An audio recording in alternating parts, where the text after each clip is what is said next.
Bien, mis queridos, así que saludamos a quienes nos están acompañando en el día de hoy, así que María Eugenia, Héctor está con nosotros, la hermana Hilda, saludamos también a Beni Jara y algunos otros que no me aparecen sus nombres acá, pero que aparecen que están conectados. Gracias por acompañarnos, por estar junto a nosotros.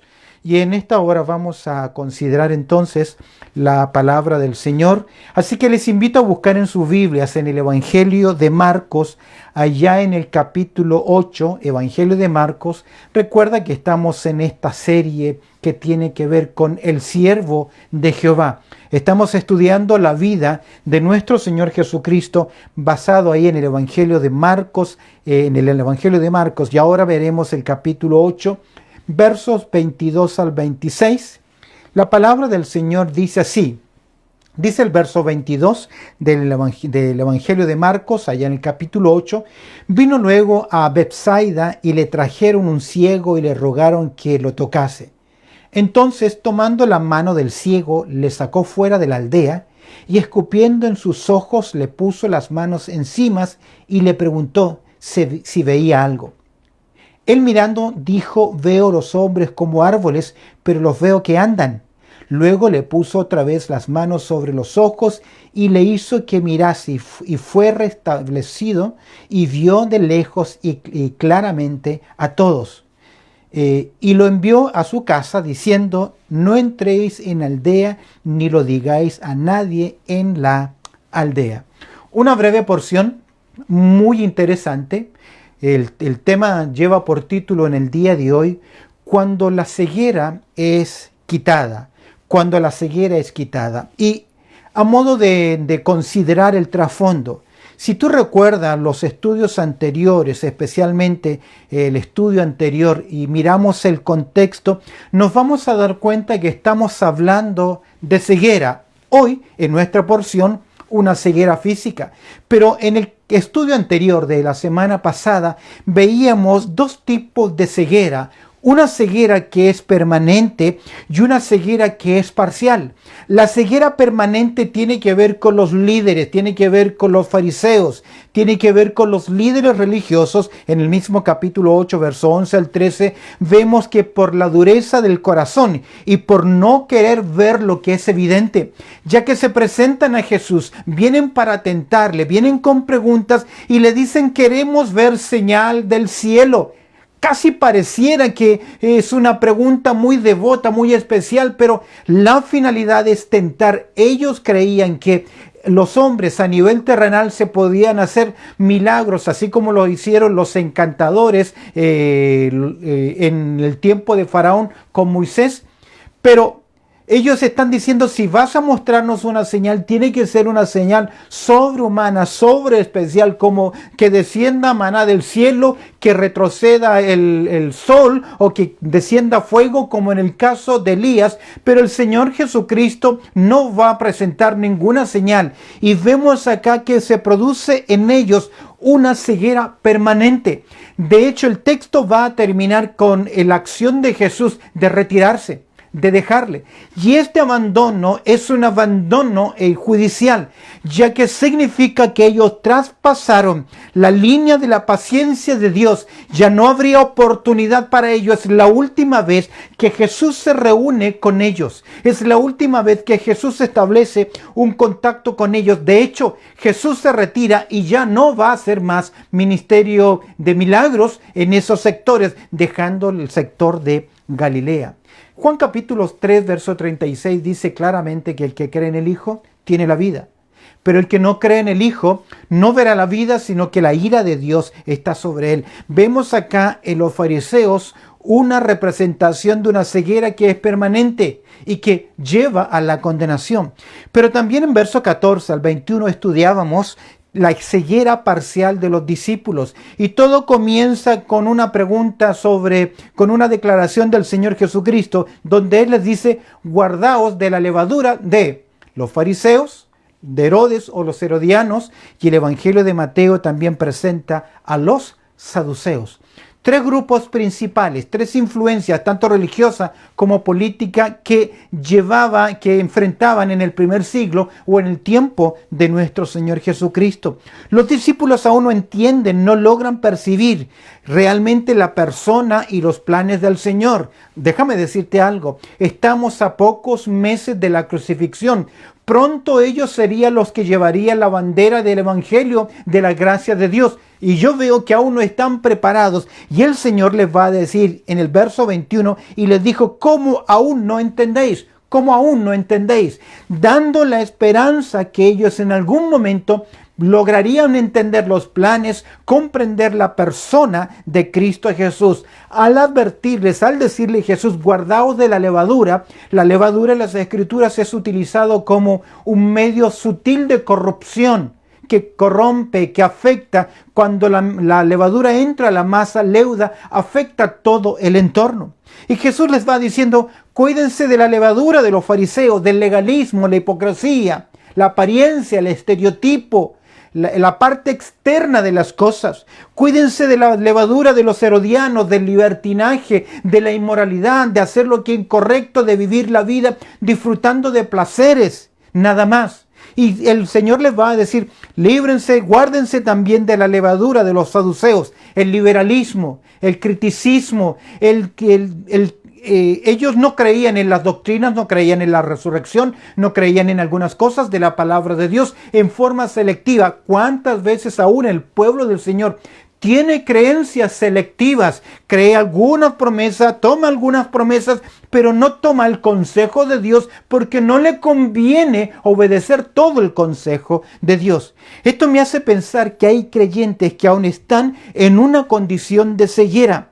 No crecen, no maduran, no desarrollan sus vidas espirituales. Esto no debe ser así, pero es producto, lamentablemente, de la falta de conocimiento y la falta de cumplir los mandatos del Señor. De hecho, en el libro de Hebreos, en el capítulo 5, versículo 12, encontramos algo interesante que me llama mucho la atención. En Hebreos capítulo 5, verso 12, el texto dice lo siguiente: porque debiendo ser ya maestros, después de tanto tiempo, tenéis necesidad de que se os vuelva a enseñar cuáles son los primeros rudimentos de la palabra de Dios, y habéis llegado a ser tales que tenéis necesidad de leche y no de alimento sólido. ¿Sabes qué pasa eso? Creyentes que no crecen. Pablo dice examinarlo todo y retener lo bueno, pero cuando no hay un filtro de la palabra de Dios, cuando no hay crecimiento, cuando no hay cumplimiento de la palabra del Señor, recuerda que estudiamos la Biblia no por información, sino por formación en nuestras vidas, y no crecemos espiritualmente, comenzamos a tener cierta ceguera espiritual, como fue en el caso de los discípulos. Hoy vemos un milagro. Hemos leído verso 22 al 26 de Marcos capítulo 8, el milagro de un ciego que Jesús hizo una obra. Me llama la atención el progreso en la obra. Es la única vez que vamos a ver un milagro bajo estas características. Pero vemos acá un cuadro que encierra en cierta forma una ilustración. Es ese proceso de esa persona que se convierte y que necesita ir creciendo en su vida espiritual para comenzar a mirar las cosas como Dios las ve. El apóstol Pablo en Efesios capítulo 1, en el verso 18, ora de la siguiente forma por los hermanos de Éfeso. Él dice así en Efesios capítulo 1, verso 18, que él ora para que alumbrando los ojos de vuestro entendimiento, para que sepáis cuál es la esperanza aquel que os ha llamado y cuál es la riqueza de la gloria de su herencia en los santos. Él está orando, Pablo está orando para que los hermanos de Éfeso puedan crecer en sus vidas espirituales, ir madurando, ir avanzando. Ahora, yo me pregunto, ¿cómo está tu vida espiritual? ¿Cómo está tu discernimiento? ¿Cómo está tu crecimiento en la palabra del Señor? En la porción de hoy, en el milagro del ciego que recobra la vista, vamos a aprender algunas lecciones importantes para nosotros. En esta lección, en este milagro, un ciego sanado en Betsaida, vamos a ver, vamos a aprender algunas lecciones importantes. ¿Cuáles serían estas lecciones? Sin duda alguna, la primera lección que veo acá es de un grupo de hombres que viene a Jesús con un necesitado. El verso 22, vemos acá un clamor particular.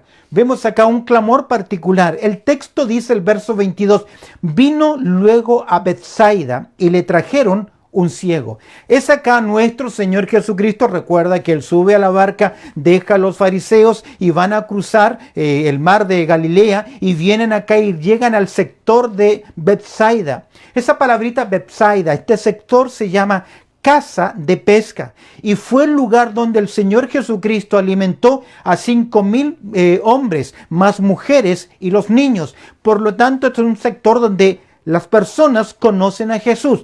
Ahora, Jesús está dejando atrás su ministerio en Galilea. Este será, presta atención, este milagro, el dar vista a este ciego, será el último milagro que se va a registrar ya en el sector de Galilea, ya que nuestro Señor Jesucristo comienza a fijar su rostro a la segunda etapa o la segunda parte, por así decir, del enfoque del ministerio de Jesús. Ahora el Señor se centra en sus discípulos, pero también comienza a mirar hacia Jerusalén, es decir, la crucifixión. Cuando Jesús llega a Betsaida, la casa de pesca, y la gente oye, dice el texto que vino a Betsaida y le trajeron un ciego y le rogaron que le tocase. Vemos acá a un grupo de amigos que viene al Señor pidiendo un milagro. Este ciego fue traído al Señor por sus amigos, aprovechando de este modo la oportunidad que le brindaba la proximidad del Señor. Ellos se acercan a Él y mira como vemos el clamor que ellos tienen, el clamor particular. Dice el texto, y le rogaron.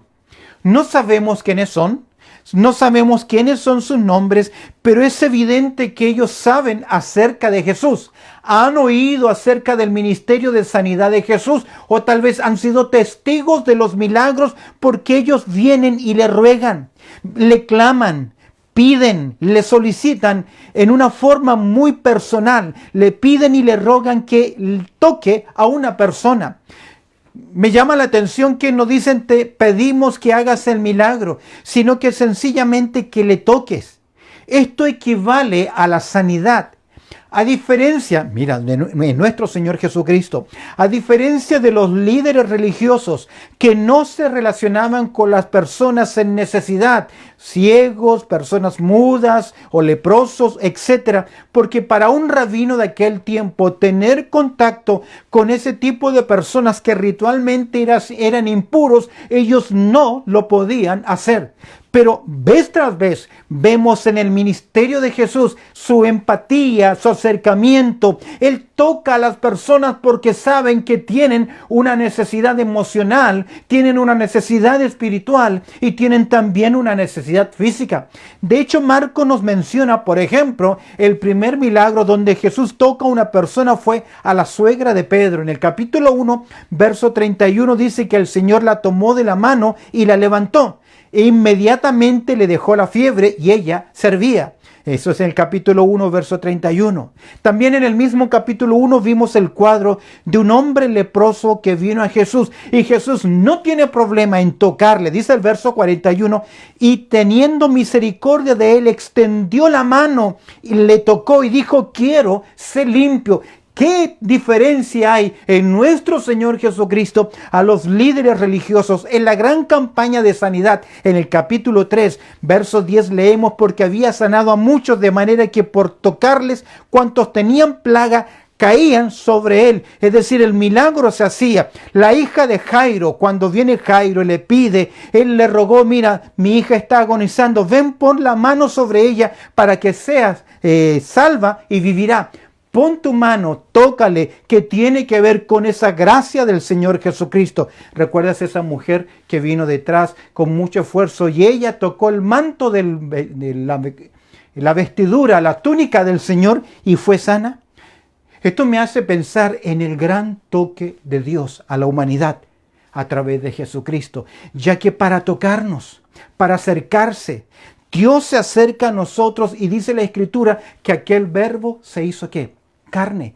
Habitó entre nosotros. Vemos en la persona de Cristo Jesús la compasión, el Dios hecho hombre. Es por eso que a Jesucristo se le llama el Emanuel.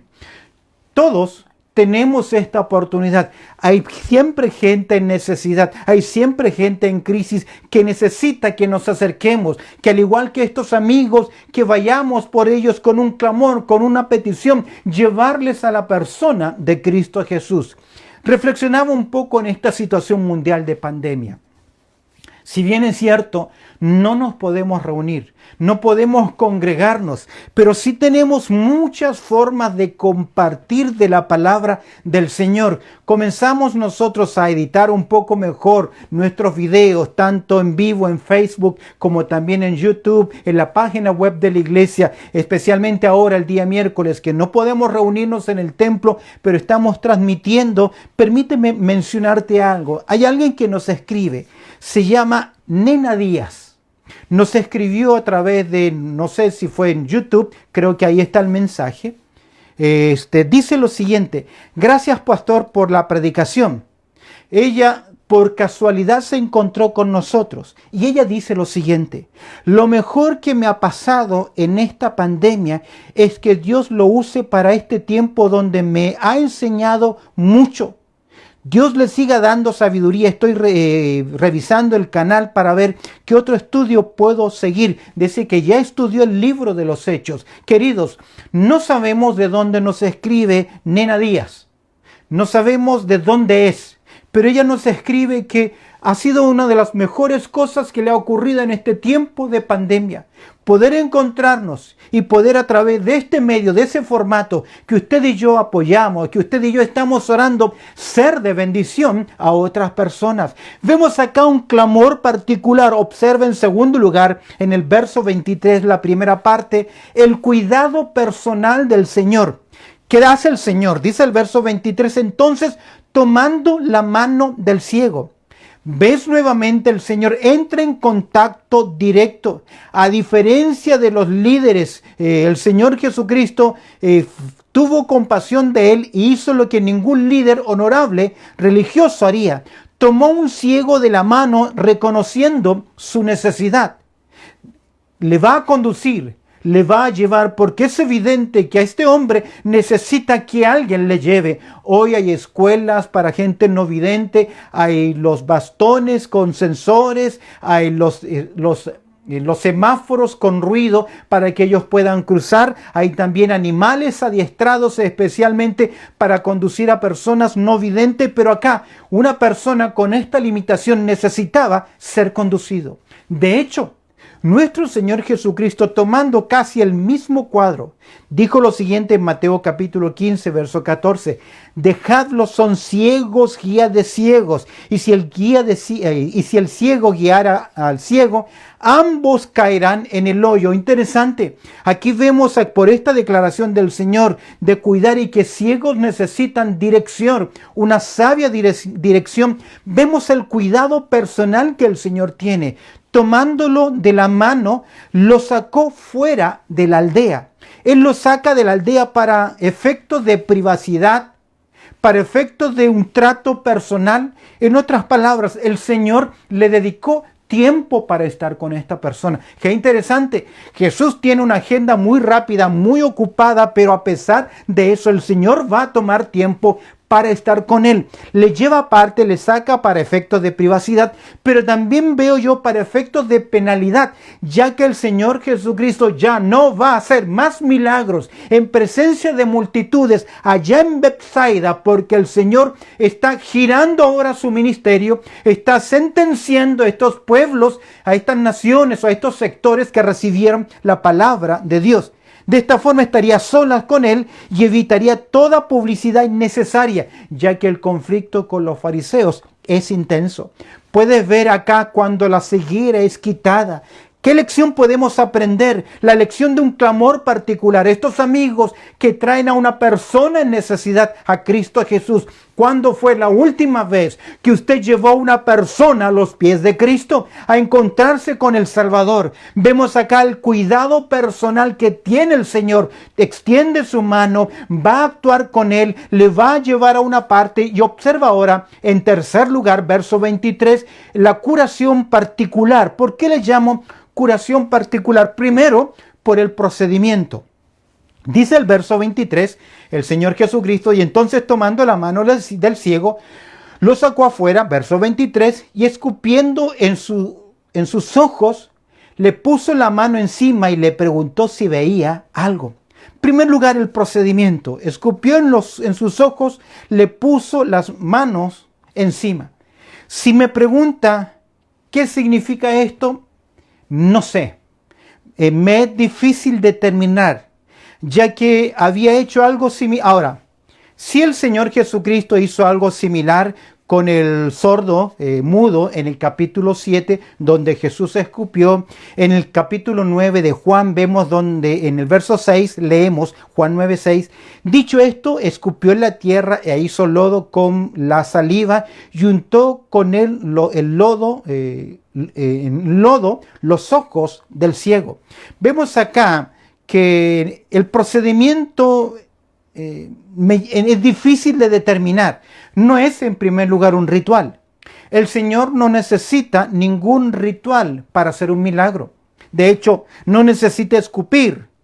El Señor Jesucristo puede hacer una declaración. Jesús declara y los enfermos eran sanos inmediatamente, en forma directa, y también eran sanos en forma de distancia. ¿Recuerdas cuando viene el centurión y le dice, tan solo di la palabra y el milagro va a ser hecho? O la mujer serofenicia, el Señor sencillamente hace una declaración de milagro y eso ocurre. Eso es el Señor. El Señor tiene poder por el factor tiempo. No necesita tiempo para que ocurra el milagro. ¿Recuerdas? El agua en vino. Pero aquí de alguna forma Él está evidenciando gracia y misericordia. Está evidenciando que algo sale de Él a símbolo de transmisión de poder milagroso. El Señor hace esta cosa para tocar y obrar en el cuerpo de este hombre en su ceguera. No puedo dar más explicación que este procedimiento. Algunos comentaristas dicen esto es para que veamos los recursos ilimitados del Señor para sanar. La verdad que el Señor no necesita ningún recurso, sino que sencillamente declarar el poder. Vemos acá el procedimiento. Veamos ahora la pregunta. Vemos acá que el Señor, dice el verso 23 y 24, y le preguntó si veía algo. Esta es la única vez donde nuestro Señor Jesucristo pregunta a la persona que ha recibido el beneficio. No lo encontramos en otra parte, es la única vez, solamente en Marcos, donde el Señor pregunta sobre el beneficio. Ahora, vamos a notar acá la pregunta, vamos a ver también el perfeccionamiento del milagro, ya que también será la única vez en que el milagro ocurre en dos etapas. Hace la pregunta el Señor y le preguntó si veía. Dice el verso 24 que él mirando dijo, veo los hombres como árboles, pero los veo que andan. La respuesta a la pregunta, en primer lugar, el verso 24 dice que él mirando. La idea es que no veían, es ciego, por lo tanto no puede ver, pero al hacer el Señor la declaración, hacer ese milagro particular de escupir en los ojos, el Señor pregunta si veía algo, y él mirando, la idea es levantando la cabeza para mirar. En cierta forma, él ahora tiene una visión, pero creo que es una visión parcial. Aún sigue estando con una limitación. Él responde, dice, veo los hombres como árboles. Es posible que el ciego comienza a ver, no bien calibrados sus ojos, comienza a ver y ve a los discípulos de pie, y él se imagina que ellos son árboles, y luego dice, pero veo que son árboles, pero que árboles que andan, que se mueven. Eso es que aún está su visión desenfocada. Ahora, yo me preguntaba, ¿cómo es que él pudo comparar a los discípulos, a los hombres, en plural, hombres, árboles, ¿Cómo es que él pudo comparar a los hombres con árboles? Es muy posible que él en algún momento de su vida pudo ver y que ahora lamentablemente poco a poco ha perdido su capacidad de ver, su visión. Es posible.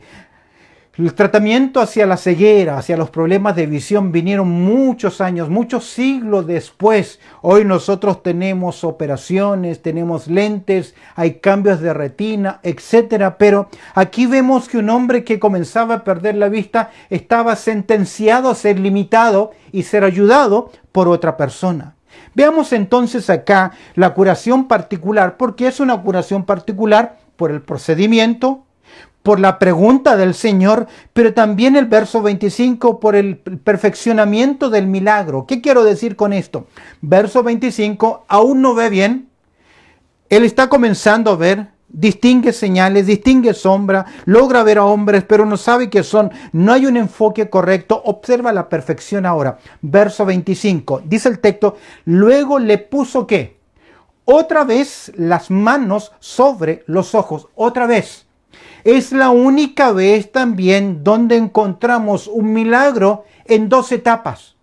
No es que le faltó poder al Señor, no es que carece de recursos, carece de autoridad, carece de poderío en ninguna manera. Detrás de esto hay una lección, están los discípulos. Este es el rasgo más distintivo del milagro, pues se llevó a cabo en dos etapas, en dos formas gradual, y es la única vez en los evangelios que ocurre así.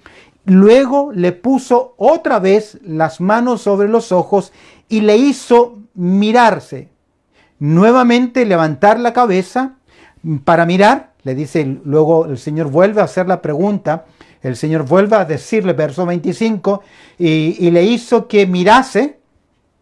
Y nuevamente al levantar la cabeza y fue, mira el texto, y fue restablecido. Y vio de lejos claramente a todos. Y fue, dice, restablecido. Para nosotros en castellano es volver a. Esta palabra en griego significa de regreso a la vista perfecta. Es decir, que en esta segunda etapa, por así llamarlo, de este milagro, este hombre recobra una vista que le llamaríamos visión 20/20, perfecta. Ha recibido una visión perfecta y vio, dice el texto, de lejos y claramente a todos. Es decir, tiene un enfoque perfecto, puede ver la perspectiva, cerca, lejos. Estaba bien enfocado. El Señor no iba a dejar su obra a medias. El Señor jamás deja su obra a medias. Es decir, aquí encuentro un principio del Señor que lo enseña el apóstol Pablo en Filipenses capítulo 1, verso 6. El que comenzó en vosotros la buena obra, ¿qué? La va a perfeccionar. Ahora, observa el verso 26. Vemos ahora, en cuarto lugar, hemos considerado un clamor particular, verso 22.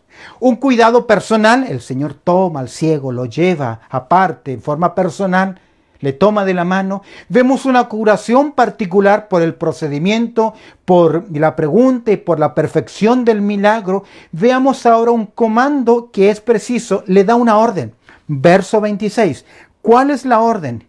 Y lo envió a su casa. Es decir, lo va a devolver no a la ciudad, no al pueblo, sino que directamente a su hogar, porque en su hogar debe dar testimonio, porque el testimonio debe comenzar siempre en el hogar. Ahí debe notarse la diferencia. Y lo envió a su casa diciendo, mira el verso 26, no entres en la aldea. Y mira el siguiente negativo, ni lo digas a nadie en la aldea. Nuevamente dos negativos, no entres en la aldea, ni lo digas a nadie en la aldea. ¿Por qué aldea? Allá en Betsaida. ¿Por qué en Betsaida? Porque está bajo el juicio del Señor. El Señor Jesucristo varias veces dijo a las personas, no lo digas, no lo hagas, no hables. Pero la emoción, el sordomudo y otras personas en milagro fueron y contaron y dieron testimonio. Pero acá el comando es directo, es preciso. No entres en la aldea. No digas a nadie en la aldea. Los negativos son consecuentes con una declaración judicial que nuestro Señor Jesucristo ha hecho sobre esta ciudad de Betsaida. Quiero leer para ustedes en Mateo capítulo 11, versos 20 y 21. En Mateo capítulo 11, versos 20 al 21, quiero que escuches las declaraciones del Señor. ¡Ay de ti, Corazín! ¡Ay de ti, Betsaida! Porque si en Tiro y en Sidón se hubieran hecho los milagros que han sido hechos en vosotras, tiempo a que se hubieran arrepentido en silicio y en ceniza. Por tanto digo que en el día del juicio será más tolerable el castigo para Tiro, para Sidón, que para vosotras. Vemos acá en la sentencia del Señor Jesucristo, ¡ay de ti, Betsaida! Es decir, que esta ciudad que había visto tantos milagros, tanta obra del Señor, permanecían con una ceguera permanente. ¿Recuerdas en nuestro estudio anterior? La ceguera permanente lleva a la condenación, pero la ceguera que es parcial lleva nuevamente a la comprensión. Y de hecho, de igual forma hay también un cambio importante. Vamos a ver acá en el ministerio de nuestro Señor Jesucristo. Pero algo importante acá, el Señor Jesucristo sentencia a estas ciudades hasta finalmente el juicio final.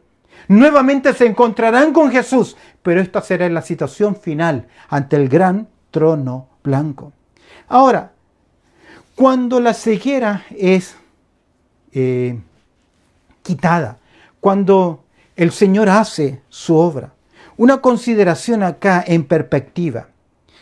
Veo acá, en este milagro del Señor, de la vista a este hombre, también la vida espiritual nuestra, que a pesar de que venimos a la luz, comprendemos la luz, aún hay mucho mundo en nosotros, aún hay mucha incredulidad en nosotros, aún hay mucha dureza y no logramos ver las cosas como Dios quiere que las veamos. Una consideración en perspectiva, el progreso en primer lugar en los discípulos. Creo que en el camino de la preparación de los discípulos podemos ver etapas en ellos. Al comenzar vemos ellos que van conociendo, van descubriendo poco a poco acerca de Jesús, pero aún hay dureza, aún hay incredulidad, aún no comprenden todas las cosas. De hecho, en el mismo relato vamos a encontrar la verdad principal. La verdad principal en el relato es la ceguera permanente y la ceguera parcial. Más adelante Jesús, al tratar con los discípulos, les va a hacer esta pregunta. Entonces Él les dijo en el verso 29, ¿y vosotros quién decís que soy?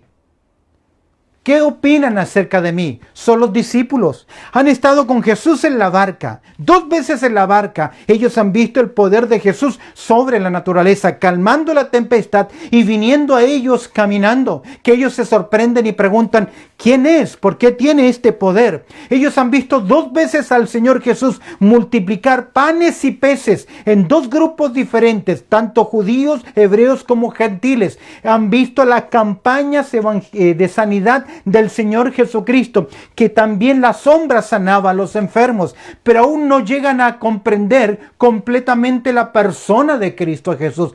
¿Cuánto pueblo del Señor que lleva años en una congregación, lleva años en una iglesia, aún no han llegado a la comprensión completa de la persona de Cristo Jesús? Él pregunta, ¿y ustedes quién dicen que soy?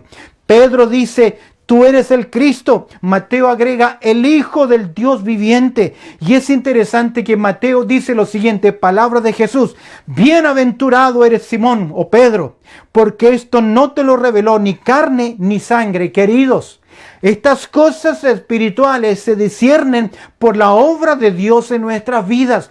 Cuando somos sensibles a su palabra, sensibles a su voz, bajo la dirección de su Espíritu Santo, porque escúchame bien, nuestros pensamientos y nuestros caminos no son los caminos de Dios. Y a veces nuestra visión poco a poco tiene que ir siendo enfocada o reenfocada para que no miremos a los hombres como árboles, no distingamos, no veamos bien las cosas con claridad.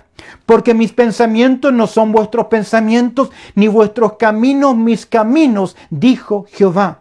Una buena pregunta para hacernos es, ¿estoy creciendo en la gracia y el conocimiento de Cristo Jesús? El crecimiento no viene por nuestras buenas intenciones, viene por nuestra disposición, por nuestro compromiso de corazón de conocer, de comprender y cumplir la palabra de Dios, para que los ojos de nuestro entendimiento puedan ver la verdad de Dios y la voluntad de Dios. Hay creyentes ciegos en sus decisiones y no ven porque están ciegos y no ven la voz de Dios y no ven la palabra de Dios, y viendo no pueden entender. Vemos acá entonces una consideración en perspectiva. La progresión de los discípulos y también el programa es declarado a ellos.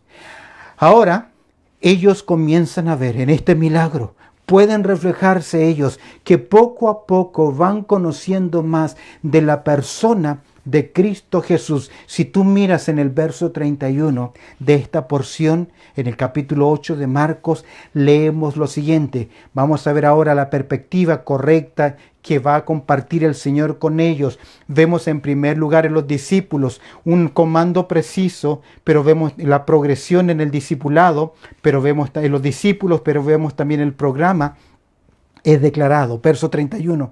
Y comenzó a enseñarles que le era necesario al Hijo del Hombre padecer mucho, ser desechado por los ancianos, por los principales sacerdotes y por los escribas, y ser muerto y resucitar después de 3 días. Comenzó a enseñarles. Ya no es el enfoque masivo, ya no es el enfoque nación, reinado, sino que ahora el enfoque, el plan del Señor Jesucristo, como dice el evangelista Lucas, que fijó su rostro hacia Jerusalén.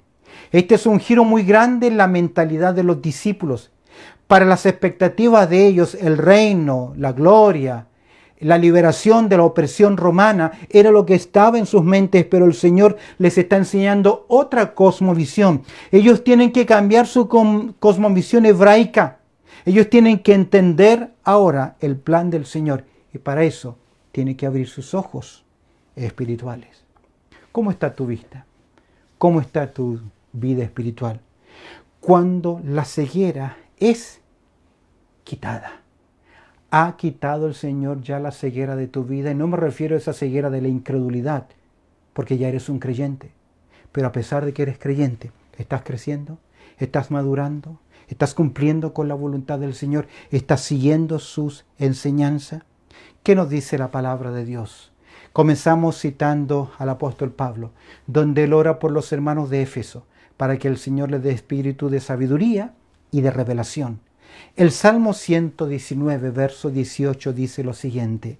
David escribe, abre mis ojos y miraré las maravillas de tu ley. En el mismo Salmo 119, verso 34 dice, dame entendimiento y guardaré tu ley, y la cumpliré de todo corazón. Salmo 18, 28 dice lo siguiente, tú encenderás mi lámpara, y Jehová mi Dios alumbrará mis tinieblas. Salmo 119, verso 105, lámpara es a mis pies tu palabra, y lumbrera a mi camino. Pedro dice en su primera carta en el capítulo 2, verso 9, mas vosotros sois linaje escogido, real sacerdocio, nación santa, pueblo adquirido por Dios, para que anunciéis las virtudes de aquel que os llamó, ¿de dónde? De las tinieblas a su luz admirable. El Señor nos conduce, el Señor nos guía, pero también se requiere de nuestra disposición para ver las cosas como Dios las ve. Bendito Padre Celestial, te damos gracias, Señor, por tu amor y también por tu cuidado. Y también por considerar, Señor, este tiempo donde estudiamos, Señor, tu palabra, donde pedimos, Señor, tu gracia y tu bendición, que abra los ojos de nuestro entendimiento para que podamos comprender las maravillas de tu palabra, Señor, y crecer en ella. Danos entendimiento, darnos discernimiento, quita nuestra ceguera espiritual para que podamos oír claramente tu voz y seguir también tu voluntad. En Cristo Jesús oramos. Amén y amén.